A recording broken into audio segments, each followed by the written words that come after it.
नमामि सद्गुरुं शान्तं सच्चिदानन्दविग्रहं पूर्णब्रह्म परानन्दम् ईशमानन्दि वल्लभम् नारायणं नमस्कृत्य नरं चैव नरोत्तमं देवीं सरस्वतीं व्यासं ततो जयमुदीरये।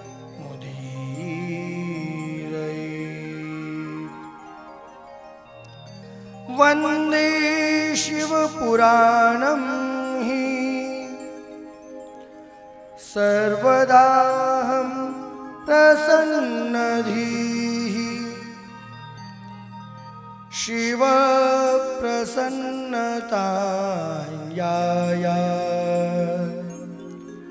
दध्यास्त्वपदयोरति आद्यन्तमङ्गलमजातसमानभावम्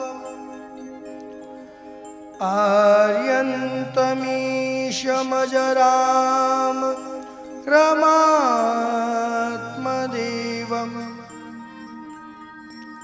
पञ्चाननं प्रबलपञ्चविनोदशीलम् सम्भावये मनसि शङ्करमम्बिकेशम्।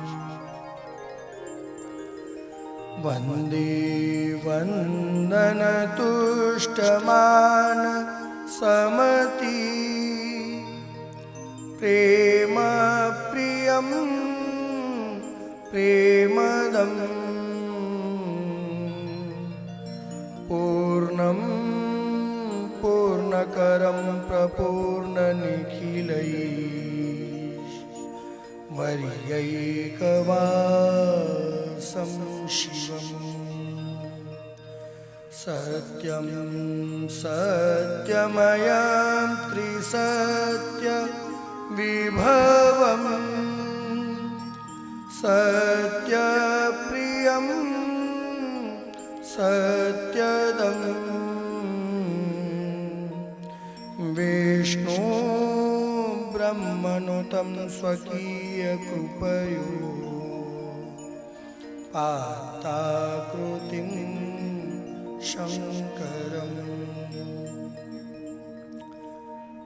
शैवं पुराणतिलकं खलु सत्पुराणं वेदान्तवेदविलसत्पर्वस्तुगीतम् यो वै पठेच्च शृणुयात् परमादरेण शम्भो प्रियशैलभे परमागतिं वै।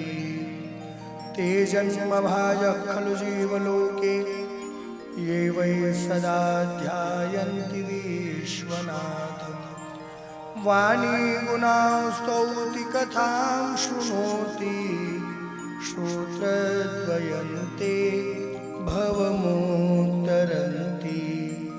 सकलगुणविभेदे नित्यमस्पष्टरूपं जगति च बहिरन्तर्भासमानं महिम्ना। मनसि च बहिरन्तर्वाङ्मनोवृत्तिरूपं परमशिवमनन्तानन्दसान्द्रं प्रपद्ये। परमशिवमनन्तानन्दसान्द्रं प्रपद्ये। परमशिवमनन्तानन्दसान्द्रं प्रपद्ये। बोलिए सद्गुरुदेव भगवान की जय हो। श्री ज्ञानेश्वर महाराज की जय हो। श्री वेदव्यास जी महाराज की जय हो। श्री सूत जी महाराज की जय हो। श्री शौनकादिक ऋषियों की जय हो। उमापति महादेव की जय हो। गजानन जी महाराज की जय हो। कार्तिकेय भगवान की जय हो। ओम नमः पार्वती पतये हर हर हर महादेव।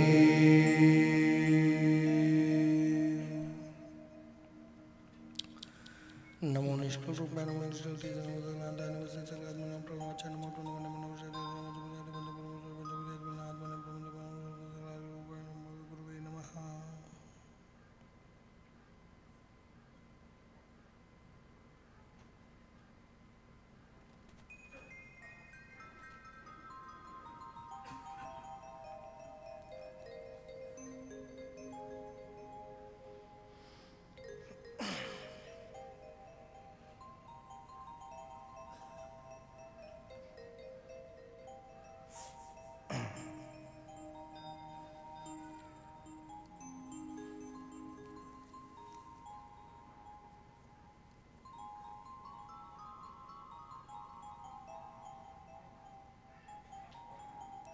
श्री राधे।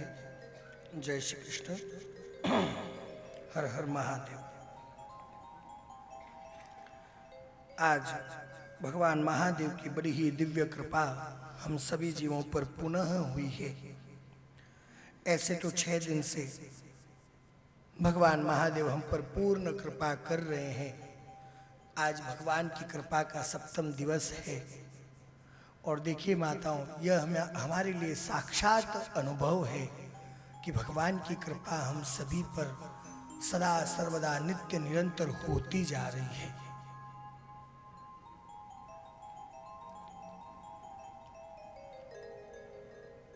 अगर भगवान की कृपा हम पर नहीं होती तो अवश्य हम इस कथा से चूक जाते, लेकिन हमें रोजाना कथा श्रवण करने को मिल रहा है। इसका मतलब भगवान महादेव की कृपा नित्य निरंतर हमारे ऊपर बरसती जा रही है। कभी वर्षा के रूप में बरस रही है, तो कभी कृपा के रूप में बरस रही है, तो कभी कथा के रूप में बरस रही है, लेकिन बरस जरूर रही है। इस पे कभी कोई क्वेश्चन मार्क नहीं लगा सकता कि भगवान की कृपा हम पर हो रही है या नहीं हो रही है। विश्वास है तो हो रही है, और विश्वास नहीं है तो कृपा हो भी रही होगी तो वह नहीं हो रही है। आज की कथा बड़ी सुंदर कथा होने वाली है, क्योंकि क्या होता है, एक तो होता है कि हम कोई भी चीज करें और वह हमारे लिए साधारण उपलब्ध हम कर सके तो हमें उस चीज को करने में आनंद आता है। जैसे तृतीय दिवस की कथा के दिन मैंने आप सभी को बतलाया था कि भगवान महादेव की पूजा में अगर लक्ष्मी प्राप्ति के लिए कुछ उपाय करना है तो कमल का पुष्प चढ़ाना चाहिए। तब तो सभी प्रसन्न हुए, अरे महाराज कमल रो पुष्प में रोज चढ़ावा। लेकिन बतलाया गया बाद में कि 1 लाख की संख्या में चढ़ाए जाए तो उसकी पूर्ण कृपा मिलती है लक्ष्मी के लिए। तो ये तो मुश्किल हो जाता है कि 1 लाख हम कहां से लाएंगे। लेकिन आज की कथा जो हम श्रवण करने वाले हैं वो हमारे जीवन में हम रोजाना कर सके ऐसी कथाएं भी है। दूसरी बात, अरे कैलाश मानसरोवर आवश्यक नहीं है कि हम भगवान शिव का दर्शन करने के लिए कैलाश पर ही जाए। भगवान शिव तो यह कहते हैं कि जहां पर मेरे भक्त की भक्ति प्रबल है वहीं पर मैं स्वयं आकर प्रकट होने को तैयार रहता हूं। फिर भले ही हम पत्थर के अंदर भी भगवान को देखना चाहे तो भगवान वहां पर भी हमें दर्शन देगा। मूल बिंदु आता है विश्वास, श्रद्धा और भक्ति का।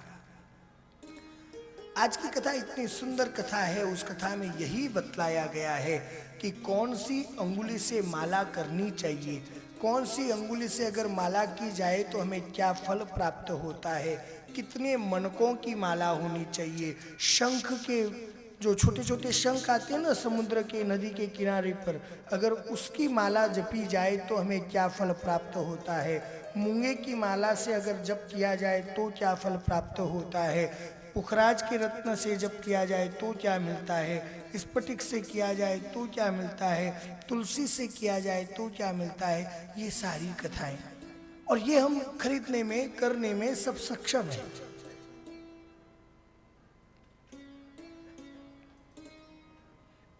और नहीं तो इजटे नपो है बटे खर्चन में कोई लारे रहे को नहीं।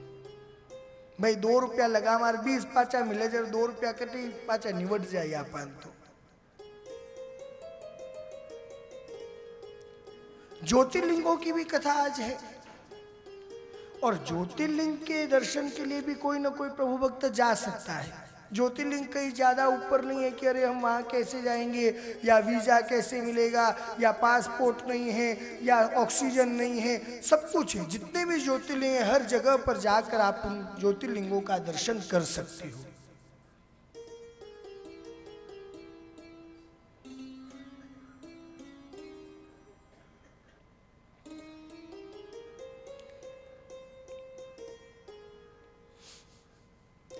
ज्योतिर्लिंगों की भी कथा में विस्तार से सुनाने का बहुत बड़ा कारण मानता हूं। बाकी ऐसा नहीं है कि ज्योतिर्लिंग किसी को नहीं मालूम, सबको मालूम है। सौराष्ट्रे सोमनाथं च श्रीशैले मल्लिकार्जुनम उज्जैन्यां महाकालम ओंकारममलेश्वरम परल्यां वैद्यनाथं च डाकिन्यां भीमशंकरम सेतुवंदेषु रामेशम नागेशम दारुकावने वाराणस्यां तु विश्वेशम त्र्यंबकम गौमती तटे। सब मालूम है, लेकिन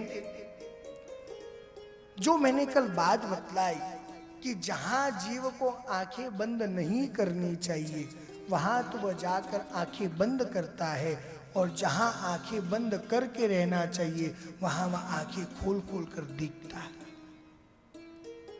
मनुष्य को यह चाहिए, भक्त को यह चाहिए, संस्कारी जीव को यह चाहिए कि वह संसार में तो आंखें बंद करके रहे, लेकिन भगवान के मंदिर में जाए तो आंखें खोल कर रहे। लेकिन हम इसका उल्टा करते हैं। संसार में तो हम आंखें खोल खोल कर देखते रहते हैं, लेकिन भगवान का दर्शन करने जाते तो आंखें बंद कर लेते हैं। कई जगह तो ऐसा होता है कि भगवान के सामने जाके आंखें बंद करके निकलते, फिर कहते हैं अरे मूर्ति देखी हो कि भाई, अरे नहीं तो मूर्ति मैं तो आंख क्या बंद कर लूं, अरे आंखें बंद क्यों किया, किसने कहा आंखें बंद करूं। कई जनों को यह भी नहीं मालूम कि कौन से मंदिर में कैसा पिंड है, कैसा शिवलिंग है, कैसी मूर्ति है, यह भी मालूम नहीं रहता। आंखें बंद करे जब तक धक्का देकर निकाल देते, निकल गए बाहर, फिर कहते अरे भगवान की मूर्ति का दर्शन तुमने किया क्या। ज्योतिर्लिंगों की कथा श्रवण करवाने के पीछे सबसे बड़ा कारण यह है कि कभी हम वहां जाए तो आज इस कथा के द्वारा हम जो सुनने वाले हैं वह वहां पर जाकर देखे तो सही। अरे महाराज कहता है कि महाकालेश्वर ज्योतिर्लिंग रे वटे एक और शिवलिंग है, वो कठे है, आपा देखो तो सही, हालात तो सही, कैडो शिवलिंग है देखा तो सही। काशी से भी पधारे हुए प्रभु भक्त यहाँ पर है, परिवार के सदस्य। अब शायद उन्होंने सारे ज्योतिर्लिंगों के दर्शन किए होंगे, इतने वर्षों से वहां रह रहे हैं, लेकिन अगर उन्हें नहीं मालूम होगा, उन्हें तो सिर्फ इतना ही मालूम होगा कि काशी में विश्वनाथ ज्योतिर्लिंग है, तो आज जब वो कथा श्रवण करेंगे या कल अगर वो कथा आती है और कल वो श्रवण करेंगे तो वो जाकर पहले ये जरूर पूछेंगे अपने ससुराल वालों से, अरे थे मैंने आज तक बताया को नहीं, अटे तो कंदुकेश्वर महादेव भी है। मालूम है काशी में कंदुकेश्वर महादेव भी है।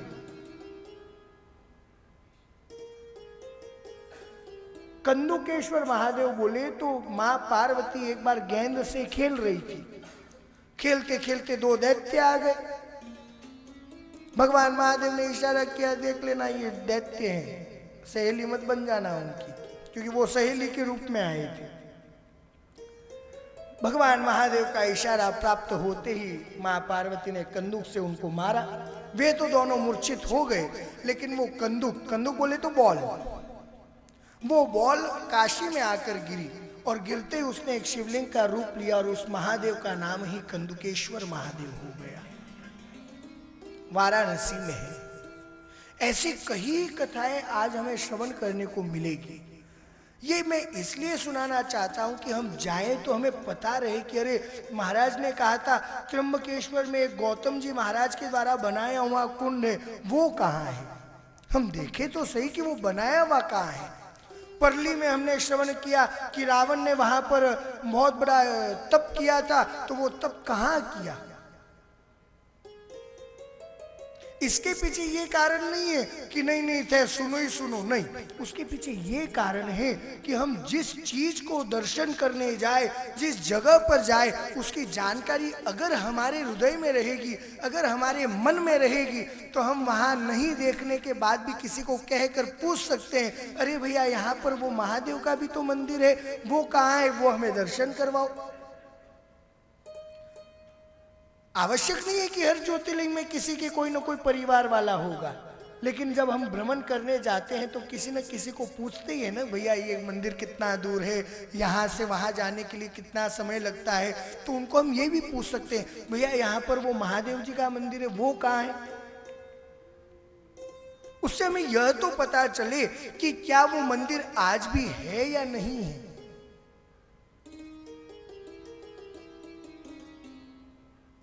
आज की कथा बड़ी सुंदर है।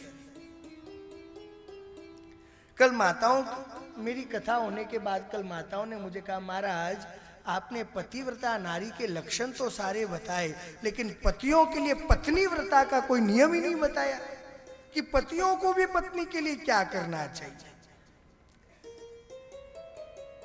कहा ना कई जनों ने मुझे, कोई तो कथा सुनते सुनते कह रहे थे, महाराज वटी ने भी कि क्या हो तो सही। एक बात बोलता हूं,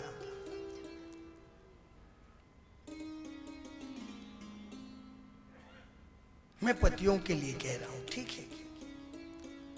अब अच्छी लगे तो वो उनके ऊपर है। माताओं अच्छी अपने आप हो जाएगी। माताओं मन में सिर्फ एक इतना सा विचार कीजिए, सिर्फ छोटा सा विचार कीजिएगा माताओं मेरी बात पर। पत्नी को जो भी नियम करने हैं वो सारे नियम घर में रहकर ही करने हैं, घर के बाहर या कोसों दूर या तपस्या करके नहीं करने। लेकिन जो घर का प्रमुख है, जो घर का पुरुष है, आपने कभी मन में ऐसा विचार किया, वो अपने पूर्ण परिवार की चिंता करता है। ध्यान से सुनना माता, जिन्होंने मुझे कल कहा वो तो जरूर ध्यान से सुनना कि घर का जो परिवार का मुखिया है या जो पुरुष है, वो अपने पूरे परिवार की चिंता करता है। कोई भी त्योहार होता है तो उसे एक मन में हमेशा प्रश्न रहता है कि मेरी माँ मेरे से पूछेगी त्योहार माते तुम्हारे वास्ते कई लायो, मेरे पिता मुझसे पूछेंगे कि मेरे लिए क्या लेकर आया, मेरी बेटी मुझसे पूछेगी, मेरी पत्नी मुझसे पूछेगी, मेरे पोते मुझसे पूछेंगे, मेरी पोती मुझसे पूछेगी। वो सबके लिए त्योहार पर कुछ न कुछ लेकर जाता है। लेकिन क्या आप में से कभी किसी ने उसे वापस पूछा क्या कि आप माने हंगार वास्ते सब लाया पर आप रे वास्ते आप कई लाया? पूछा क्या कभी किसी ने? कोई नहीं पूछता। वही उसका सबसे बड़ा धर्म है कि वो पूर्ण परिवार को प्रसन्न रखना चाहता है। खुद भले ही वह अंदर के अंदर कितना भी दुखी हो, लेकिन वह परिवार के सामने अपना दुख दर्शाता नहीं है। वही उसका सबसे बड़ा पत्नीव्रता नियम है। इससे बड़ा उसके लिए कोई नियम नहीं। वह एक ही नियम रखता है कि मेरा परिवार खुश रहे, बस। मैं दुखी रहूं, लेकिन मेरे परिवार को यह ज्ञात भी नहीं होना चाहिए कि मैं इस दुख से, इस कारण से मैं इतना दुखी हूं।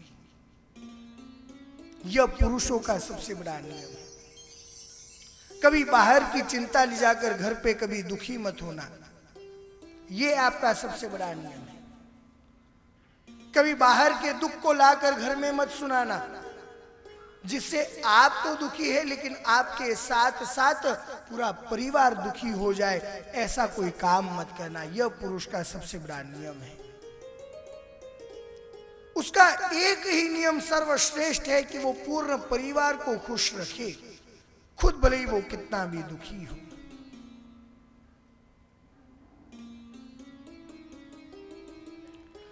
तो माताओं, जिनकी इच्छा थी उन्होंने सुन लिया। हमें तो घर में रहकर सारे नियमों का पालन करना है, लेकिन पति को एक को खुश नहीं करना, उस पुरुष को परिवार के प्रत्येक सदस्य को खुश रखना पड़ता है। और वो जब खुश रहते हैं तब वो खुश रहता है, नहीं तो वह भी दुखी रहता है कि आज मेरे पास कुछ नहीं है, मैं मेरे परिवार वालों की किसी भी कामना को पूर्ण करने में असक्षम हो रहा हूं।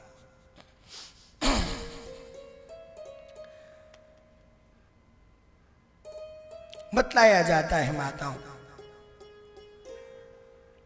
कल की कथा में हम सभी प्रभु भक्तों ने श्रवण किया, श्री राधे।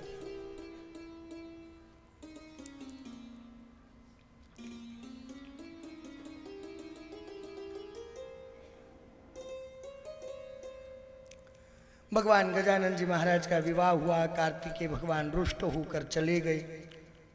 क्रौंच पर्वत पर जाकर कार्तिकेय भगवान बैठे। मां और पिता का हृदय बहुत पीड़ित होने लगा कि हमारा छोटा सा बालक हमारा त्याग करके चला गया। तब भगवान महादेव और मां पार्वती क्रौंच पर्वत के समीप श्री शैलम पर्वत पर मल्लिकार्जुन नामक रूप में जाकर विराजमान हो गए। बोले मल्लिकार्जुन महादेव की जय हो। बतलाया गया कि आज भी अमावस्या के दिन भगवान महादेव अपने पुत्र को मनाने के लिए, पुत्र के दर्शन के लिए रोजाना जाते हैं, हर अमावस्या को। मां पार्वती आज भी हर पूर्णिमा के दिन अपने पुत्र को मनाने जाती है, प्रसन्न करने जाती है। और कार्तिक मास की पूर्णिमा के दिन अगर कोई जीव कार्तिकेय भगवान का दर्शन कर लेता है तो उसे केवल कार्तिकेय भगवान के दर्शन करने का पुण्य फल प्राप्त नहीं होता, उसे ब्रह्मांड के समस्त देवताओं के दर्शन करने का पुण्य फल कार्तिक पूर्णिमा के दिन प्राप्त हो जाता है। क्योंकि कार्तिकी पूर्णिमा के दिन ब्रह्मांड के समस्त देवता कार्तिकेय भगवान को मनाने के लिए वहां पर आते हैं और उनकी पूजा करने के लिए आते हैं। इसलिए समस्त देवताओं की कृपा हम उस जीव पर हो जाती है जो जीव कार्तिकी पूर्णिमा के दिन क्रौंच पर्वत पर जाकर भगवान कार्तिकेय की पूजा करता है। इन सारी कथाओं को श्रवण करने के बाद नारद जी महाराज ने प्रश्न किया, पिताजी मुझे आप भगवान महादेव की वह कथा सुनाओ जिन कथाओं में भगवान महादेव ने खेल ही खेल में दुष्टों का वध कर दिया। ये प्रसंग जब कहा गया तो ब्रह्मा जी महाराज वर्णन करते हुए कहते हैं, देखो नारद, ऐसी बात है, ऐसा ही प्रश्न एक बार व्यास जी महाराज ने सनत कुमारों से किया था। तब सनत कुमार जी महाराज ने जो कथा सुनाई थी वही कथा मैं तुम्हें सुनाने जा रहा हूं। प्रश्न यह किया गया था कि भगवान शंकर चंद्रमौलेश्वर भगवान महादेव ने एक ही बाण में त्रिपुर को नष्ट कैसे कर दिया। त्रिपुर नाम का एक नगर था, वह नगर कैसे बना तो बतलाया जाता है, तारकासुर के 3 पुत्र थे। पहले का नाम है तारकाक्ष, दूसरे का नाम है विद्युन्माली और तीसरे का नाम है कमलाक्ष। ऐसे ये 3 बड़े बड़े दैत्य तारकासुर के पुत्र थे। इन्होंने ब्रह्मा जी महाराज से खूब तप किया, ब्रह्मा जी महाराज को प्रसन्न करने के लिए खूब तप किया। मेरू पर्वत पर जाकर खूब में भी बताया गया है 10,000 वर्षों तक बैठकर इन तीनों भाइयों ने ब्रह्मा जी महाराज को प्रसन्न करने के लिए तपस्या की। बतलाया जाता है ब्रह्मा जी महाराज इनकी तपस्या से प्रसन्न हुए और प्रसन्न होते ही ब्रह्मा जी महाराज ने कहा, बोलो क्या चाहते हो? कहा, महाराज हमें आप अमर कर दो। ब्रह्मा जी ने कहा, भैया अमर तो मैं भी नहीं हूं, मैं तुझे अमर कैसे कर सकता हूं, कोई दूसरा वर मांगो। कहा, अगर आप हमें दूसरा वर देना चाहते हो तो जैसे हिरण्यकशिपु ने कहा ना कि घर के बाहर नहीं मरूं, घर के अंदर नहीं मरूं, दिन में नहीं मरूं, रात में नहीं मरूं, इन्होंने भी मन में ऐसा ही विचार किया कि अब कौन सा वरदान मांगे। तब इन्होंने कहा, हमें ऐसे करो, संसार के लोग कहते न, हे प्रभु हमारे एक बंगलो बनवा दो। उसी प्रकार से इन तीनों भाइयों ने एक ही प्रार्थना की, ब्रह्मा जी महाराज अगर आप कुछ देना चाहते हो तो हमारे लिए एक ऐसे नगर का निर्माण करो जो नगर किसी देवता को दिखे ही नहीं। उस नगर में समस्त सामग्रियों की पूर्ण व्यवस्था कर दो। ऐसी कोई भी सामग्री या ऐसी कोई भी वस्तु नहीं हो कि उसे लेने के लिए हमें उस नगर से बाहर आना पड़े, क्योंकि नगर से हम जैसे ही बाहर आएंगे हमें सब देखने लग जाएंगे। इसलिए हम नगर में ही रहना चाहते हैं, नगर में रहकर ही समस्त देवताओं को परेशान करना चाहते हैं, पीड़ा पहुंचाना चाहते हैं, कष्ट देना चाहते हैं। हमें ऐसे नगर का निर्माण करके दो। ब्रह्मा जी ने कहा, ठीक है, तथास्तु। ब्रह्मा जी की यहां पर सबसे बड़ी गलती हो जाती, तथास्तु कह देते हैं। जो वर मांगा ठीक है, जाओ, दे दिया। चिंता तो होती है इधर महादेव जी को और भगवान नारायण को, क्या करे। बतलाया जाता है अब इन तीनों भाइयों ने मिलकर सारे देवताओं को हानि पहुंचाना प्रारंभ कर दिया। सारे देवताओं को कष्ट देने लगे, सारे देवताओं को पीड़ा पहुंचाने लगे। बतलाया जाता है जब सारे देवता दुखी हो गए तो दुखी होते ही सारे देवता ब्रह्मा जी महाराज की शरण में गए। ब्रह्मा जी महाराज ने कहा, देखो भैया बात तो ऐसी है, वरदान तो देने वाला मैं ही हूं, इसलिए मैं तो कुछ कर नहीं सकता।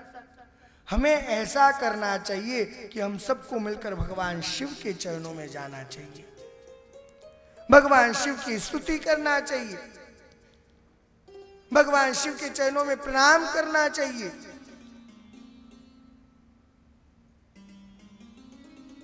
देवता उनका ठीक है, चलो। सारे देवता मिलकर ब्रह्मा जी महाराज के साथ भगवान महादेव की शरण में गए। भगवान महादेव की शरण में जाने पर भगवान महादेव ने कहा, ठीक है, मैं इन सारी बातों को पूर्ण करूंगा। मैं इस तारकासुर के तीनों पुत्रों को नष्ट कर दूंगा, त्रिपुर को जलाकर राख कर दूंगा। इन बातों को सुनते ही सारे देवता प्रसन्न हुए, लेकिन भगवान महादेव ने कहा, एक शर्त है।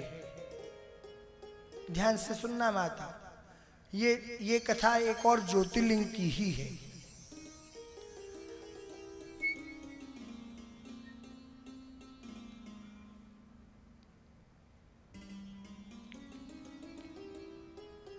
बतलाया जाता है भगवान महादेव ने कहा, एक बात और है, और वह बात यह है कि मेरा जो पहले वाला पूर्ण दिव्य रथ था, उस रथ की व्यवस्था पुनः तुम कर दो, सारे देवता मिलकर।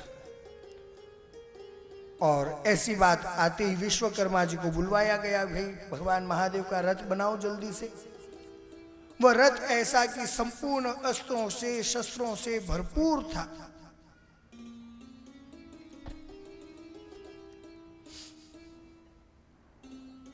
वह रथ संपूर्ण अस्त्र और शस्त्र से सुसज्जित था। और जब उस रथ को पूर्ण रूप से लाया गया, उस रथ को देखते ही भगवान महादेव प्रसन्न हो गए। ध्यान से सुनना, भगवान महादेव जैसे ही उस रथ पर चढ़ने लगे और रथ पे चढ़ते ही रथ के जितने भी घोड़े थे वे घोड़े मुंह के बल पृथ्वी पर आकर गिरे। क्यों? क्योंकि भगवान महादेव के भार को, महादेव के तेज को वे घोड़े सहन नहीं कर पाए। घोड़े जैसे ही मुंह के बल पृथ्वी पर गिर गए, मुंह के बल गिरते ही भगवान नारायण ने उसी क्षण नंदीश्वर का रूप धारण किया। नंदी रूप में आ गए। नंदी रूप में आकर उस रथ को उठाने लगे। वापस जैसे ही महादेव चढ़ने लगे, नंदी जी मतलब भगवान नारायण भी नंदी के स्वरूप में नीचे गिर गए, घुटनों के बल आ गए। उसी समय ब्रह्मा जी ने भगवान महादेव की आज्ञा से चाबुक हाथ में लिया और चाबुक से घोड़ों को डराने लगे और भगवान महादेव उस पर चढ़ने लगे। बतलाया जाता है शिव महापुराण युद्ध खंड 9वां अध्याय और 8वां नंबर श्लोक।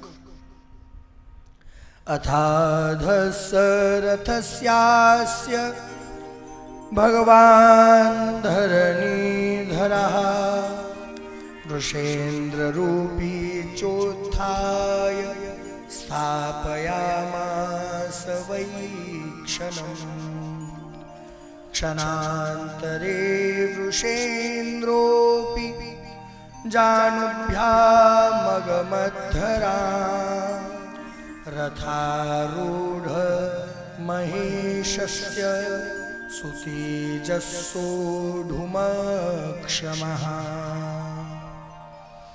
ब्रह्मा जी महाराज ने पुनः चाबुक के द्वारा उन घोड़ों को खड़ा किया। जैसे ही वह घोड़े पूर्ण रूप से खड़े हुए, लेकिन भगवान महादेव ने अब समस्त देवताओं को कहना प्रारंभ किया, देखो देवताओं, इसके पीछे एक ही उपाय अब है। कौन सा उपाय? कि तुम सभी लोग पशुत्व की कामना करते हुए पशु योनि में एक बार चले जाओ। अब आज की तारीख में मनुष्य को पशु कह दिया जाए तो मनुष्य को इतना क्रोध आ जाता है, तो वो तो समस्त देवता है और उनको कहा जा रहा है पशु नहीं, तुम पशु बनो कहा जा रहा है। पशु भी नहीं कहा जा रहा, पशु बनने को कहा जा रहा है। सारे देवताओं ने मुंह नीचे कर लिया कि महादेव को मना तो नहीं कर सकते, लेकिन हां भी कैसे कहे, पशु कैसे बन सकते हैं हम? कोई पशु बनने को तैयार ही नहीं।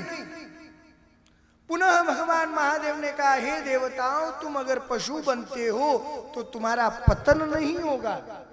ये मत सोचो कि पशु योनि में चले गए इसलिए हमारा पतन हो गया, अब हमें नरक में जाना पड़ेगा। कोई परेशानी नहीं, बस एक बार तुम पशुत्व योनि को धारण करो।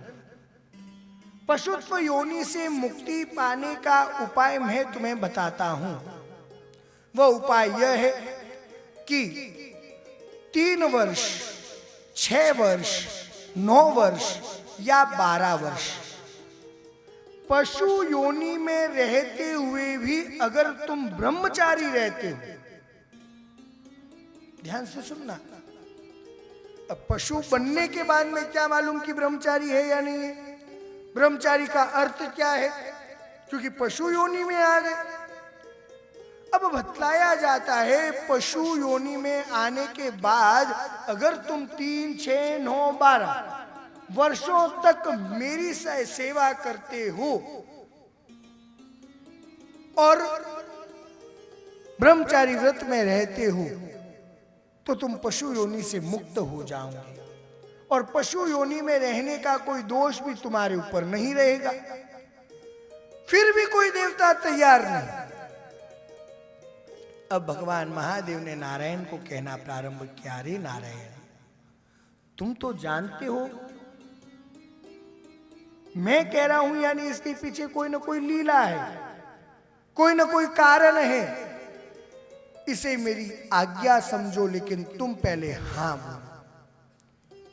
भगवान महादेव के कहने पर जैसे ही नारायण और विधे, विधे बोले तो ब्रह्मा जी, हे हरे हे विधे देवा, श्री हरि और विधे बोले तो ब्रह्मा जी, इन दोनों ने स्वीकार किया कि हाँ हम पशु बनने को तैयार हैं। जैसे ही भगवान नारायण और ब्रह्मा जी के द्वारा कहा गया कि हाँ हम पशु बनने को तैयार है, समस्त देवताओं ने कहा ठीक है हम भी पशु बनने को तैयार है। उसी क्षण भगवान महादेव ने कहा अगर तुम सब पशु बनने को तैयार हो तो मैं पशुओं का पति पशुपति नाथ बनने को तैयार हूँ। मैं भी पशुपति नाथ बनकर अब इन तीनों त्रिपुर को नष्ट कर दूंगा। तीनों लोकों को, जो ये तीनों दैत्यों का लोक है, नगर है, उसे जलाकर भस्म कर दूंगा। भगवान जो महादेव पशुपति नाथ में आए ना, तो पहले भगवान ने सबको पशु बनने को कहा, तुम पहले पशु बनोगे तो मैं पशुओं का पति पशुपतिनाथ बनूंगा। क्यों? क्योंकि उस त्रिपुर को जलाने के, उस त्रिपुर को राख करने के लिए, भस्म करने के लिए, नष्ट करने के लिए मुझे पशुपतिनाथ बनना ही पड़ेगा। अब देखो इसमें भी बड़ी परेशानी आ गई। ध्यान से सुनना, हम कहते हैं ना कि भगवान को भी कष्ट होता है तो हम तो साधारण मनुष्य हैं। अब देखो यहां पर भगवान का स्वयं का कल वाक्य है, अगर पहले गजानन जी की पूजा नहीं की जाए तो कोई भी कार्य सफल नहीं हो सकता। यहां पर भगवान महादेव ने क्या किया, पशुपतिनाथ तो बन गए, रथ पर भी चढ़ गए और त्रिपुर को जलाने के लिए बार बार अपने बाण को साधते हैं और जैसे छोड़ते हैं और वह निशाना सद नहीं रहा है, चूक जा रहा है। भगवान महादेव के निशाने में कभी गलती हो सकती है क्या? अगर कोई निशाना साधा जाए वो भी भगवान महादेव के द्वारा, तो कभी वह चूक नहीं सकता। महादेव जी को यह चिंता होने लग गई कि मैं बार बार उस त्रिपुर को जलाने के लिए बाण चला रहा हूं और वह निशाना क्यों नहीं लग रहा। उसी समय महादेव जी के पैरों में एक मूषक आकर गुदगुदी करने लग गया, अंगुष्ठ के पास। गुदगुदी समझते हो ना? वह भगवान महादेव के पैरों में एक मूषक ने गुदगुदी करना प्रारंभ कर दिया, काटना प्रारंभ कर दिया।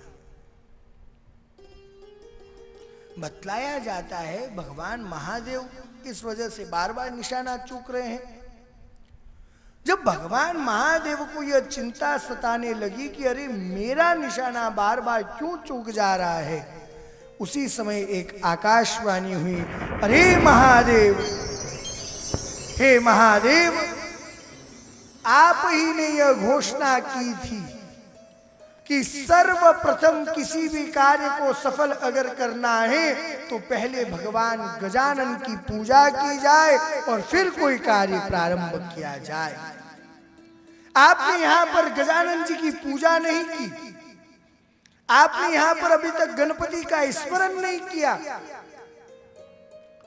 गजानन की पूजा और गणपति का स्मरण नहीं करने की वजह से तुम इस त्रिपुर को जलाकर राख करने में सक्षम नहीं हो पा रहे हो। सर्वप्रथम तुम गजानन का पूजन करो। उसी समय भगवान महादेव ने भद्रकाली का स्मरण किया, मां को बुलवाया और तत्पश्चात गजानन जी का स्मरण करते हुए गजानन जी महाराज की पूर्ण पूजा की। और पूजा करने के बाद आज पुनः भगवान महादेव ने, पशुपतिनाथ ने रथ पर आरूढ़ होकर बाण को साधना प्रारंभ किया है और घोषणा करने लगे, हे तारकाक्ष, हे विद्युन्माली, हे कमलाक्ष, आज ये महादेव जो देवों का देव है, जो पशुओं का पशुपति है, आज वो तुम्हारे लोक को जलाकर नष्ट कर देगा। कभी कभी होता है तो कहते हैं मैं जानता नहीं हूं, मुझे, मैं कौन हूं, कहते हैं ना सांसारिक लोग, उसी प्रकार से भगवान महादेव ने कहा कि आज मैं महादेव घोषणा कर रहा हूं, इसी क्षण तुम्हें जलाकर भस्म कर दूंगा। और उस बाण को छोड़ दिया। छोड़ते ही माताओं एक ही क्षण में वो त्रिपुर लोक जलकर नष्ट होने लगा। भगवान महादेव ने अग्नि को डांटना प्रारंभ किया, फटकार लगाना प्रारंभ किया। अरे अग्नि, मेरे वाक्य को तुमने श्रवण नहीं किया। मैंने यह कहा कि एक ही क्षण में तुम्हें जलाकर राख कर देगा और तुम धीरे धीरे जला रही हो। पूर्ण रूप से भस्म कर दो इसे। एक क्षण भी नहीं लगा, फटकार लगने के बाद वह त्रिपुर जलकर राख हो गया।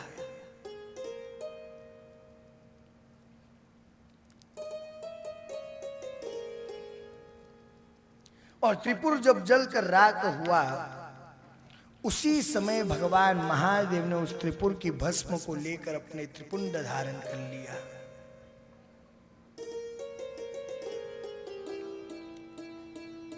बतलाया जाता है उसी त्रिपुर के अंतर्गत एक और दानव था जिसका नाम है मय दानव। मय नाम का दानव था। वह भगवान महादेव के चरणों में आकर बारंबार प्रणाम करने लगा। प्रभु मुझे क्षमा करो, मैं आपका दास हूं। प्रभु मैं आपका भक्त हूं। भगवान महादेव को उस मय दानव की स्तुति बड़ी प्रिय लगी।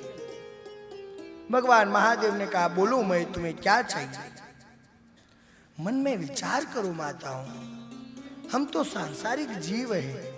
ये इतने बड़े बड़े दैत्य भी भगवान महादेव से क्या मांगते हैं कि प्रभु मुझ पर ऐसी कृपा करो कि मेरे हृदय में कभी भी दैत्य या आसुरी भाव प्रकट ही न हो। और है कौन? दैत्य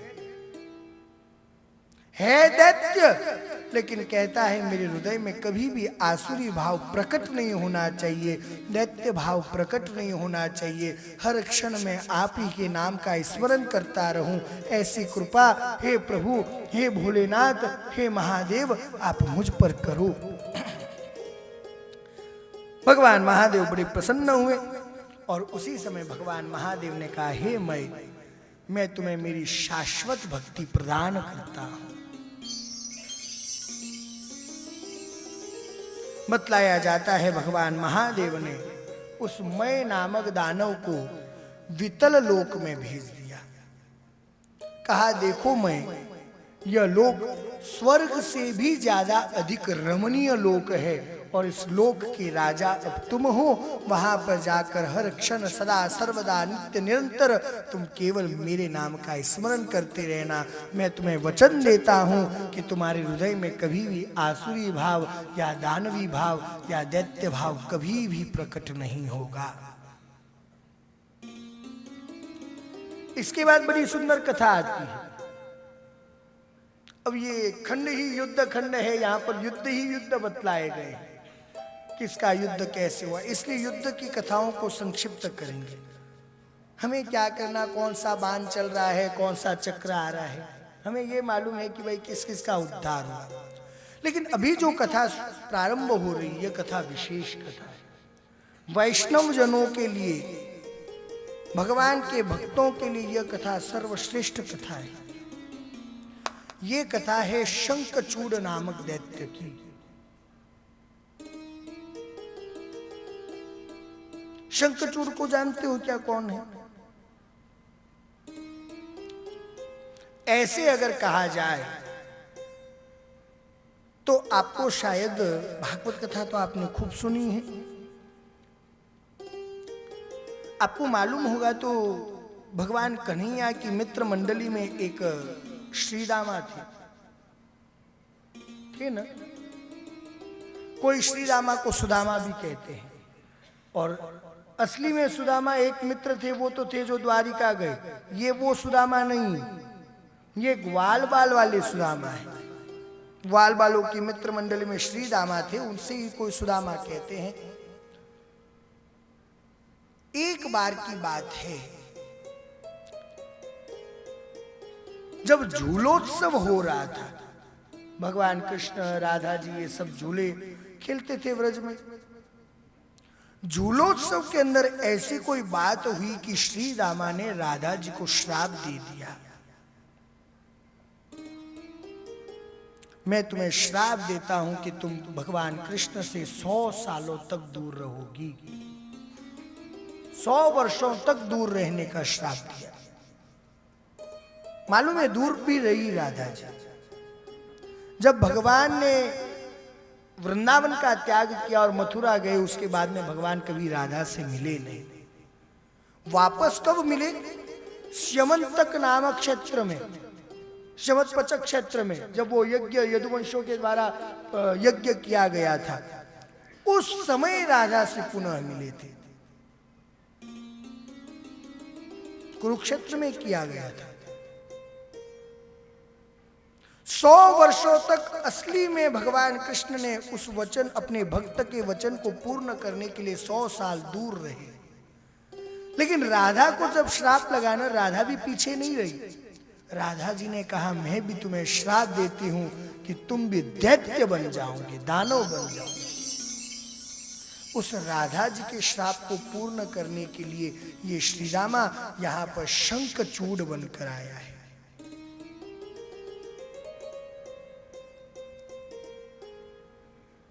इसलिए अपने मुंह से कभी भी कोई श्राप किसी को मत दीजिए। भले ही कभी कभी हम देखते हैं, मजाक मजाक में कहते हैं कि तेरे ऐसा हो जाएगा, लेकिन क्या मालूम जिस समय आपने वह हास्य किया है और उस समय आपकी वाणी पर साक्षात सरस्वती जी आकर बैठी होगी तो आपकी वह वाणी पूर्ण हो जाती, पूरी हो जाती। इसलिए कहा जाता है बोलने से पहले 100 बार सोचो कि मैं किसको, क्या, कब, कैसे बोल रहा हूं। बताया जाता है कि ब्रह्मा जी के पुत्र हुए मरीचि, मरीचि के हुए कश्यप। अब बतलाया जाता है कि प्रजापति दक्ष की 13 कन्याओं का विवाह जब कश्यप जी महाराज के साथ हुआ तो उसमें से एक पत्नी का नाम था दनु, और कश्यप जी महाराज और दनु के द्वारा विप्रचित्ति नाम के पुत्र प्रकट हुए। विप्रचित्ति जो थे वह महान बल और पराक्रम से संपन्न थे। विप्रचित्ति का ही पुत्र हुआ दंभ नामक दैत्य, जिसने पुष्कर में आकर, इसी पुष्कर में आकर असंख्य वर्षों तक तप किया। वह दंभ भी बड़ा ही परम विष्णु भक्त था।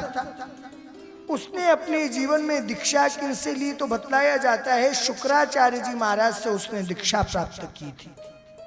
उस दंभ नामक दैत्य ने शुक्राचार्य जी महाराज से दीक्षा प्राप्त करने के बाद उसने पुष्कर में जब घोर तपस्या की, उसका तेज इतना जाज्वल्यमान होने लग गया कि स्वर्ग और समस्त देवता कांपने लग गए, घबराने लग गए। सारे देवता भगवान ब्रह्मा जी की शरण में गए। ब्रह्मा जी ने कहा ये मेरा भक्त नहीं है, ये नारायण का भक्त है, हमें नारायण के पास जाना चाहिए। भगवान नारायण ने कहा चिंता मत करो, ये कोई दैत्य नहीं है, यह दैत्य योनि का है, लेकिन यह अच्छी के लिए भक्ति कर रहा है, इसे पुत्र प्राप्ति के लिए यह भक्ति कर रहा है, मैं अभी जाता हूं। बोलो दंभ क्या चाहिए? माताओं संक्षिप्त में सुना रहा हूं, युद्ध की कथा है इसलिए। बोलो क्या चाहिए दंभ? कहा प्रभु मुझे अगर आप कुछ देना चाहते हो तो मुझे एक महाबली वीर पुत्र प्रदान करो। भगवान नारायण ने कहा ठीक है, मैं तुम्हें एक पुत्र प्रदान करता हूं। बताया जाता है थोड़े ही समय बाद उसकी पत्नी के द्वारा एक पुत्र का जन्म हुआ और उस पुत्र का नाम रखा गया शंखचूड़। अब बतलाया जाता है कि शंखचूड़ भी जब बड़ा हुआ तो वह भी पुष्कर में आकर भयंकर घोर तप करने लगा। ब्रह्मा जी महाराज प्रसन्न हुए। बोलो शंखचूड़ क्या चाहिए? कहा प्रभु अगर मुझे आप कुछ देना चाहते हो तो सर्वप्रथम मुझे कृष्ण कवच प्रदान करो। सबसे पहले तो मुझे कृष्ण कवच दे दो, क्योंकि कृष्ण कवच को कोई तोड़ नहीं सकता। कृष्ण कवच मांगने के बाद बतलाया गया कि और बोलो तुम्हें क्या चाहिए। कहा बस मुझे तो कृष्ण कवच चाहिए और उनकी भक्ति चाहिए। मैं सदा सर्वदा नित्य निरंतर मेरे प्रभु की भक्ति करता रहूं, ऐसी शक्ति, ऐसा मन, ऐसी सामर्थ्यता मुझे आप प्रदान करो। ठीक है, ब्रह्मा जी कभी मना करते ही नहीं थे। ठीक है जाओ तथास्तु। लेकिन ब्रह्मा जी ने कहा मेरी भी एक इच्छा है, ध्यान से सुनो। तुमने जो मांगा वो मैंने तुम्हें दे दिया है, लेकिन अब मेरी ऐसी इच्छा है। माताओं ध्यान से सुनना, क्योंकि इस कथा में क्वेश्चन मार्क लगता है। कोई कहता है कि यह गलत है और कोई कहता है यह सही है, इसलिए मैं आपको यह कथा सुना रहा हूं विस्तार से। अब ब्रह्मा जी महाराज ने क्या कहा, देखो शंखचूड़, तुमने मुझसे जो मांगा वो मैंने तुम्हें दे दिया है, लेकिन अब मेरी भी ऐसी इच्छा है कि तुम बद्रीनाथ में जाओ, बद्रिकाश्रम चले जाओ। बद्रिकाश्रम में धर्मध्वज की एक कन्या है जिसका नाम है तुलसी, वो वहां पर तप कर रही है। कौन तप कर रही है? ये तुलसी कौन सी है? यही तुलसी महारानी वृंदा। अब यहां पर कई जनों का कहना होता है कि नहीं नहीं, शंखचूड़ नहीं, वो जालंधर था।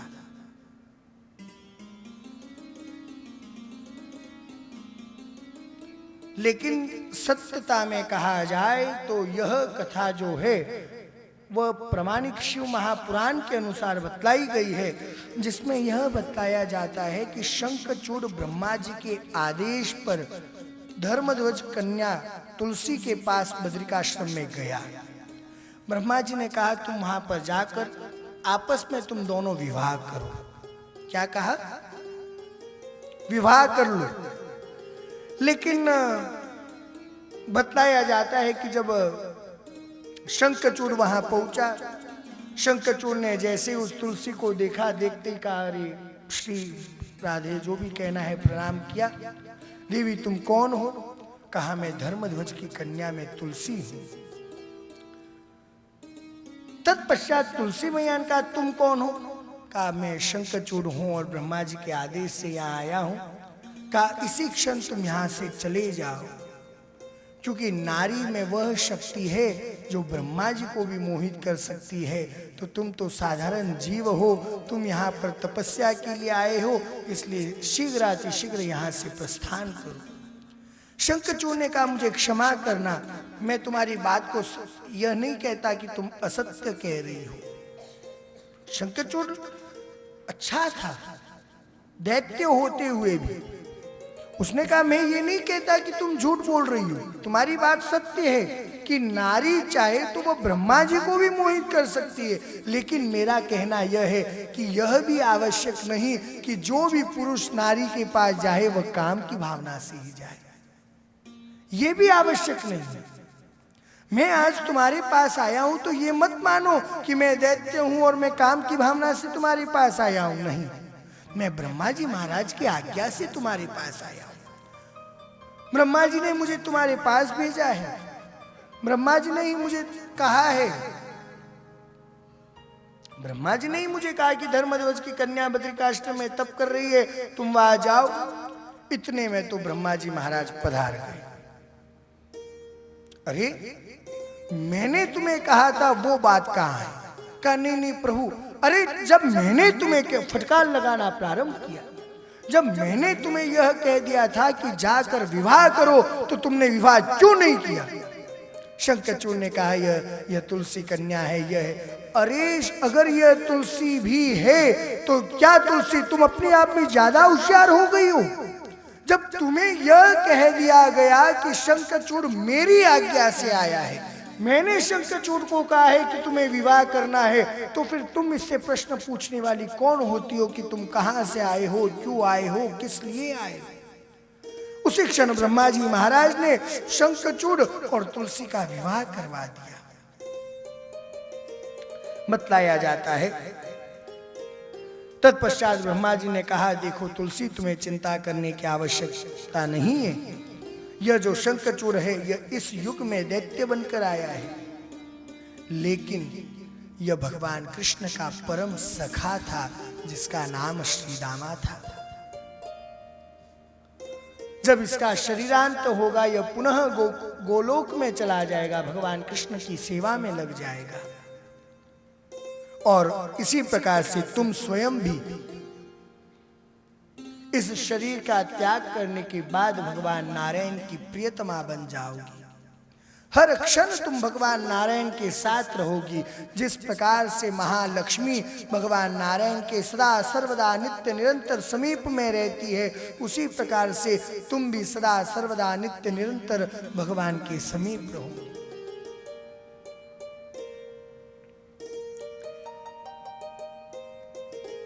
कई जन हमारे पास आते हैं, भैया पुरुष लोग, महाराज हमारी कुंडली में देखो, हमारी पत्नी जब से आई है मेरे ऊपर राज ही राज करती है, मैं कुछ कह ही नहीं पाता। मैं एक ही बात कहता हूं, चिंता मत करो, यह आज से नहीं, यह बहुत पहले से चला आ रहा है या नहीं? अष्ट प्रहर आठों घड़ी ठाकुर पर नहीं मालूम, अष्ट प्रहर आठों घड़ी ठाकुर पर ठकुराइन चढ़ी। तुलसी जी हमेशा शालिग्राम जी को ऊपर ही तो रहती है। अरे भाई, भगवान की ठकुराइन भी भगवान के ऊपर रहती है, तो हम तो साधारण पुरुष हैं। जैसा देवी कहे वैसा कर लिया करो, अपने आप सब बढ़िया चलता रहेगा। बतलाया जाता है माताओं। सनत कुमार जी महाराज ने कहना प्रारंभ किया कि जिस समय शंखचूड़ और तुलसी का विवाह हुआ, तुलसी का विवाह होने के बाद शंखचूड़ को असुर राज्य पर अभिषिक्त किया गया। संपूर्ण असुर राज्य का सम्राट उसे बना दिया गया। सम्राट बनने के बाद अभिमान हो जाता है, गादी मिलने के बाद अभिमान आ जाता है। शंखचूड़ अभी तक बहुत अच्छा था, किसी देवता से युद्ध नहीं करता था, कुछ नहीं करता था, लेकिन अब जैसे ही उसे असुर साम्राज्य को अभिषिक्त किया गया, राजा बनाया गया, वह देवताओं को पीटना प्रारंभ करता है, देवताओं के स्वर्ग पर चढ़ाई करता है, समस्त देवताओं को पराजित करता है। यहाँ तक कि यह भी बतलाया गया है कि जितने भी देवता है वे पशु योनि बन बनकर वहां से भागती थी। जैसे ही वो आते थे पशु बन बनकर भाग जाते थे कि वो हमें पहचान नहीं पाए।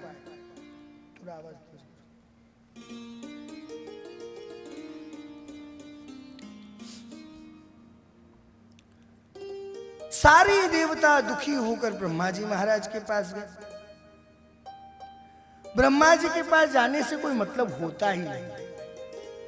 ब्रह्मा जी कहते अरे इसे भी वरदान तो मैंने ही दिया, अभिषिक्त भी मैंने ही करवाया था, अभिषेक भी मैंने ही किया था, मैं कुछ नहीं कर सकता, हमें भगवान नारायण के पास जाना चाहिए।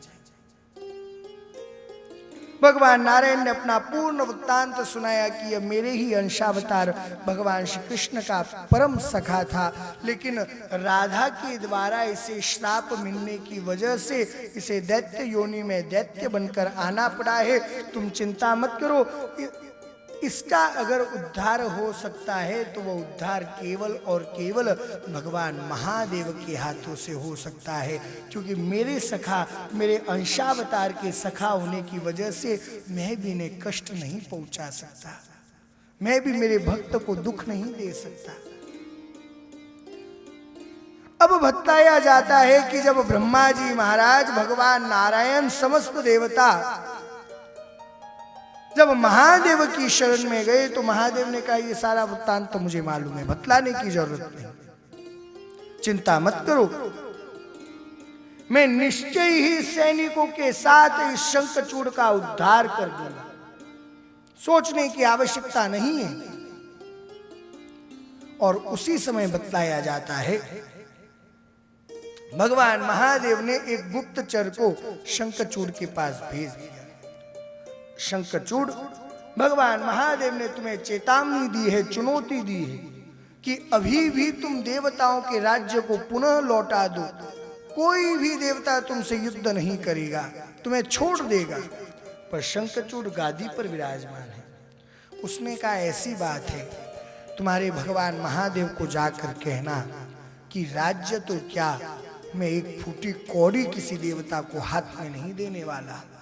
दूसरी बात कि रही बात युद्ध की, तो भगवान महादेव को कहना कि मैं छोटे मोटे देवताओं से लड़ना भी नहीं चाहता, लड़ूंगा तो केवल देवों के देव जो महादेव है उसी से लड़ना चाहता हूं, क्योंकि छोटे मोटे देवता मुझे देखकर खुद भाग जाते हैं। इसलिए अगर युद्ध करना है तो तुम अभी ही युद्ध करो, युद्ध के लिए चिंता मत करो कि कब करें। ये बात जैसे ही आकर भगवान महादेव को सुनाई गई और भगवान महादेव स्थिर रह जाए। किसी को चुनौती मिलने के बाद कोई बैठा रहता है क्या?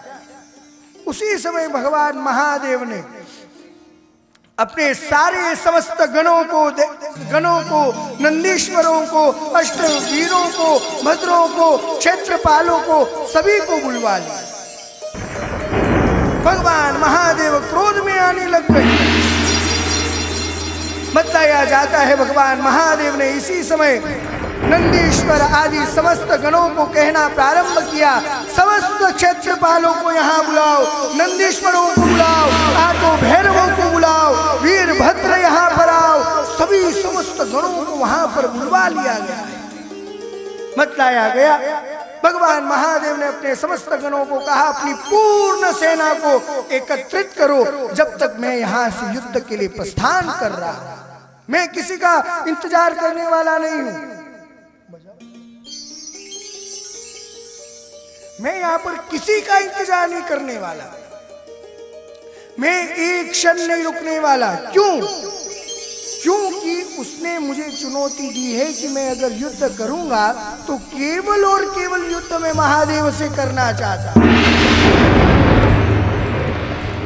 सनत कुमार जी महाराज वर्णन करते हुए कहते, हे मुने, ऐसी आज्ञा देकर भगवान महादेव तो वहां से प्रस्थान हो गए।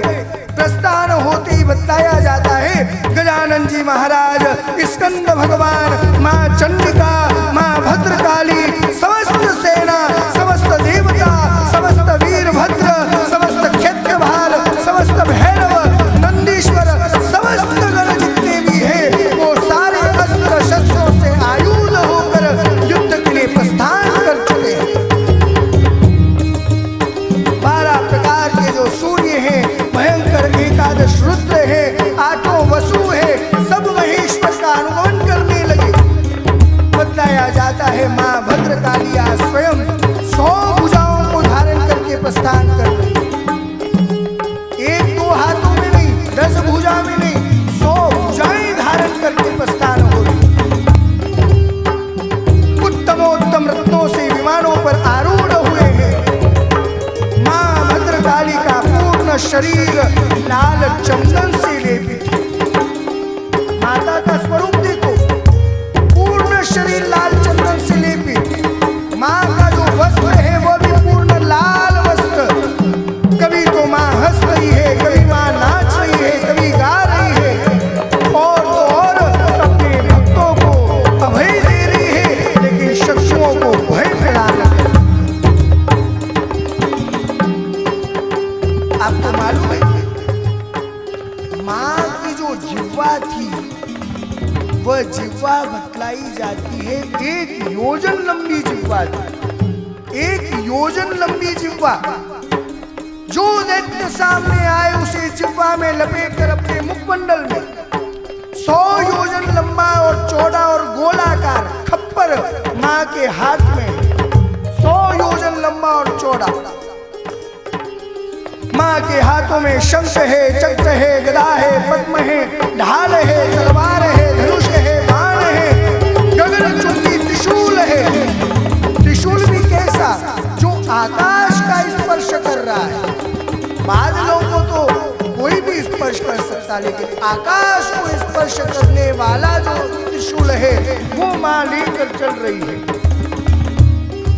बताया जाता है नागपाश, नारायणास्त्र, पाशुपतास्त्र, समस्त दिव्यास्त्र, दिव्य अस्त्र, शस्त्र, सैकड़ों प्रकार के दिव्य धारण किए हुए हैं। लेकिन अब भगवान महादेव ने भी मन में विचार किया। भगवान महादेव ने सोचा कि अरे वो मेरे नारायण का भक्त है, और नारायण का भक्त होने की वजह से मुझे भी एक बार उसे सांत्वना दे देनी चाहिए। अरे भैया तू अभी भी, मैं तुझे छोड़ने को तैयार हूं, मैं तुझे अभी भी क्षमा कर दूंगा, तू शरण में आ जा बस। लेकिन वो नहीं माना। अब इस शंखचूड़ ने एक दैत्य वापस भेजा। क्या भेजा? शंखचूड़ ने एक दूत को पुनः भेजा है दैत्य को। महादेव को जाकर कहना, देखो महादेव, हमारे असुर राज साम्राज्य वाले जो शंखचूड़ महाराज है, उन्होंने कहा है कि महादेव अभी भी समय है, तुम जाना चाहते हो तो जा सकते हो, मैं तुम्हें नहीं छोड़ूंगा। अगर युद्ध हुआ तो तुम नहीं बचने वाले हो, इसलिए तुम चले जाओ। अभी भी मैं तुम्हें कहता हूं, मन में विचार करो कि वो दैत्य भी कितने तपस्वी होंगे, जिनके सामने भगवान आते तो भी युद्ध के लिए आते, और युद्ध के लिए भी आते तो वो दैत्य भगवान को पुनः चेतावनी देते हैं कि अभी भी समय है, निकल सकते हो तुम, लेकिन रह गए तो युद्ध होकर रहेगा। भगवान महादेव ने कहा, देखो ऐसी बात है, मैं भी छोड़ देता, लेकिन मैं मेरे भक्तों के अधीन हूं। तुम्हें मालूम होगा पूर्व काल में एक बार ऐसा ही हुआ था। ब्रह्मा जी की प्रार्थना से जो मधुकैटभ आए थे, उनको भगवान ने किस लिए मारा? क्योंकि भक्तों के अधीन होकर मारा। मैंने तुम्हारे तारकासुर और त्रिपुर लोक को नष्ट किया। क्यों किया? क्योंकि भक्तों के अधीन सारे देवता मेरी शरण में आ गए थे। भगवान नरसिंह ने हिरण्यकशिपु का वध क्यों किया? क्योंकि वह भक्त के अधीन थी। मां जगत जननी ने शुंभ निशुंभ का वध क्यों किया? क्योंकि वह भक्तों के अधीन थी। और आज भी जो युद्ध होने वाला है वह भक्तों के अधीन होकर होने वाला है। इसलिए या तो यह आज युद्ध होकर रहेगा। अब भले तुम्हारे दैत्यराज मुझे कह रहे होंगे कि जा सकते हो, ये कर सकते हो, वो कर सकते हो, लेकिन युद्ध तो अब होगा ही होगा। कोई इस युद्ध को रोक नहीं सकता। और बताया जाता है, इतनी बात होते ही भगवान महादेव ने कहा, युद्ध के लिए प्रस्थान करो। जहां पर मध्य मार्ग में रुक गए थे, लेकिन पुनः प्रस्थान हुए। बताया जाता है, अब तो देवासुर संग्राम प्रारंभ हुआ है। विप्रचित्ति के साथ सूर्य भगवान का धर्म युद्ध होने लगा। विप्रचित्ति कौन? शंखचूड़ का दादा। शंखचूड़ के जो दादा है उसके साथ सूर्य नारायण युद्ध कर रहे हैं। भगवान विष्णु जो है वो दंभ के साथ युद्ध कर रहे हैं। दंभ भक्त है उनका, फिर भी अपने भक्तों के भगवान के अधीन होकर वे दंभ से युद्ध कर रहे हैं। बताया जाता है, एकादश महारुद्र जो है उन सभी का 11 भयंकर दैत्यों के साथ युद्ध प्रारंभ हुआ है। शुक्राचार्य जी के साथ बृहस्पति जी महाराज का युद्ध प्रारंभ हुआ है। अब शंखचूड़ आकर उस भीषण संग्राम में युद्ध के लिए तैयार हुआ। और जैसे ही शंखचूड़ तैयार हुआ, उसी समय वीरभद्र उस युद्ध में आकर डट शंखचूड़ और वीरभद्र में युद्ध होने लगा। बताया जाता है, वीरभद्र जब युद्ध करने लगा, उसी समय साक्षात मां भद्रकाली वीरभद्र को दूर करके स्वयं युद्ध के लिए वहां पर उपस्थित हुई। मां भद्रकाली के शब्द को सुनकर ही, सिंहनाद को सुनकर कहीं दैत्य तो मूर्छित होते जा रहे। मां भद्रकाली ने अपने नारायणास्त्र को शंखचूड़ पर छोड़ा है। और जैसे ही नारायणास्त्र को शंखचूड़ पर छोड़ा गया, आकाशवाणी के द्वारा कहा गया, हे मां भद्रकाली, हम मानते हैं कि तुम पूर्ण ब्रह्मांड को जलाकर राख करने में सक्षम हो, लेकिन यहाँ पर आप दूसरे दैत्यों को खाना प्रारंभ करो, दूसरे दैत्यों को मारना प्रारंभ करो, क्योंकि यह शंखचूड़ आपके हाथों से नहीं मरने वाला। इसलिए आप समय व्यर्थ मत गवाओ, आप दूसरे युद्ध में प्रवेश करो। उसी समय भगवान महादेव वहां पर आ गए। बताया जाता है, भगवान महादेव जब युद्ध के लिए आए, उसी समय पुनः आकाशवाणी, हे महादेव, आप भी पूर्ण ब्रह्मांड को जलाकर राख करने में सक्षम हो, लेकिन जब तक शंखचूड़ की पत्नी तुलसी पतिव्रता है, उसका कोई बाल भी बांका नहीं कर सकता। कल सभी माताओं को पतिव्रता नारी की तो कथा सुनाई गई। पतिव्रता के लक्षण क्या है? अब मन में से इतना विचार करो कि वो इतना भयंकर दैत्य शंखचूड़, लेकिन भगवान महादेव भी उसे मार नहीं सकते। क्यों? क्योंकि उसकी पत्नी जो है वो पतिव्रता है। मतलब भगवान महादेव जो मृत्यु के देवता है, संहार करता है, वो भी स्पर्श नहीं कर सकते। क्यों नहीं कर सकते? क्योंकि उसकी पत्नी जो है वो पतिव्रता है। तो मन में विचार करो कि पतिव्रता नारी के परिवार का, पतिव्रता नारी के कुल का गुणगान भगवान स्वयं गाते होंगे। ब्रह्मांड के समस्त देवता उनके गुणों का वर्णन करते होंगे। जिस घर में पतिव्रता नारी का वास होता है, जिस घर में पतिव्रता नारी रहती है, इस प्रकार की जब बात बतलाई गई, उसी समय भगवान महादेव ने नारायण का स्मरण किया। भगवान नारायण को बुलाकर कहना प्रारंभ किया गया कि सर्वप्रथम तुम एक कार्य करो, शंखचूड़ के शरीर पर जो कृष्ण कवच धारण किया हुआ है, उस कृष्ण कवच को वहां से दूर हटवा दो, उससे अलग कर दो। भगवान नारायण एक ब्राह्मण का रूप लेकर, एक वृद्ध ब्राह्मण का रूप लेकर शंखचूड़ के पास पहुंच गए।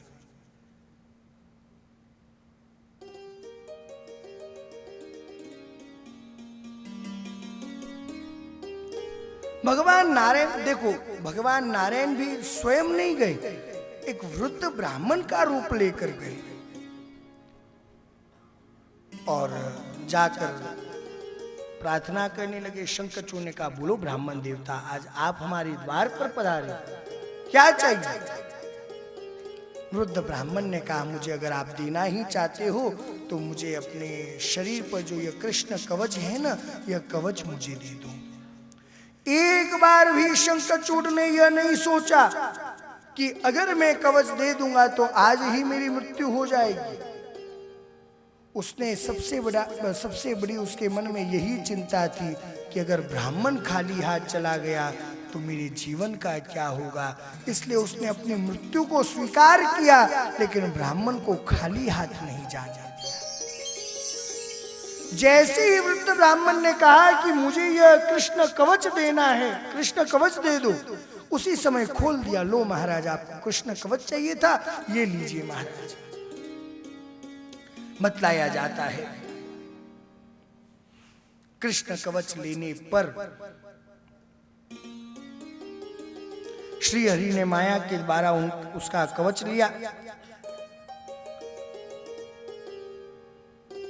और भगवान नारायण ने ही शंखचूड़ के रूप में जाकर तुलसी का शील हरण कर लिया। तत्पश्चात भगवान महादेव ने त्रिशूल के द्वारा शंखचूड़ का वध किया। माता, प्रश्न ये होता है कि शंखचूड़ का वध तो कर दिया, लेकिन भगवान नारायण जब कृष्ण कवच लेकर आए तो तुलसी का शील हरण भगवान नारायण ने कब किया, कैसे किया? तो बतलाया जाता है कृष्ण कवच लाने के बाद भगवान नारायण ने शंखचूड़ का रूप धारण कर लिया था। शंखचूड़ के रूप में जाकर अपने शंखचूड़ के महल में चले गए तुलसी के पास। तुलसी ने मन में यह विचार किया, मेरे पति आए हैं, उनका स्वागत किया, सत्कार किया, पूजन किया। भगवान नारायण शंखचूड़ के रूप में उस तुलसी के साथ रमन करने लगे, शील हरण कर लिए। रमन क्रिया को देखकर वह तुलसी समझ गई कि यह मेरे पति नहीं हो सकती, यह कोई और है जो मेरा हरण करने के लिए, मेरे पातिव्रत्य धर्म को नष्ट करने के लिए आया है। रमन क्रिया के द्वारा ही जैसे ही तुलसी ने पहचाना और तुलसी ने पहचानते कहा, अरे दुष्ट, अरे मूढ़, तुम कौन हो? तुम मेरे पति नहीं हो सकते। अगर तुम सत्य हो तो मेरे सामने असली स्वरूप में पधारो। इस वाक्य को सुनते ही शंखचूड़ के रूप में जो भगवान नारायण थे, वे शंख चक्र गदा पद्म धारण किए हुए तुलसी के समीप, तुलसी के समक्ष उपस्थित हो गए। बतलाया जाता है कि तुलसी ने जब भगवान नारायण को देखा, नारायण को देखते ही पहला वाक्य यही कहा कि हे प्रभु, पूर्ण ब्रह्मांड, पूर्ण देवता तो कहते हैं कि आप बड़े दयालु हैं, आप तो बड़े कोमल हृदय वाले हैं, लेकिन कौन कहता है आप दयालु हैं? कौन कहता है आप कोमल हृदय वाले हैं? अरे आपका हृदय तो पत्थर के समान कठोर है, इसलिए मैं श्राप देती हूं कि तुम पत्थर बनकर रह जाओगे, तुम कभी कोमल हृदय वाले नहीं। मालूम है ना, भगवान पत्थर के रूप में भी है। कौन है? शालिग्राम। आज माताओं की आवाज आई भाई। शालिग्राम जी के रूप में भगवान नारायण को अवतरित तो होना पड़ा। बतलाया जाता है शिव महापुराण रुद्र संहिता युद्ध खंड 41वां अध्याय और 33वां 34वां श्लोक। हे विष्णुति दयानास्ति पाषाण सदृशं मनः पति धर्मस्य भंगेन मम स्वामी हत खलु पाषाण सदृशस्पंच दयाहीनो यत खलः तस्मात् पाषाण रूपस्त्वं मच्छापेन भवाधुना।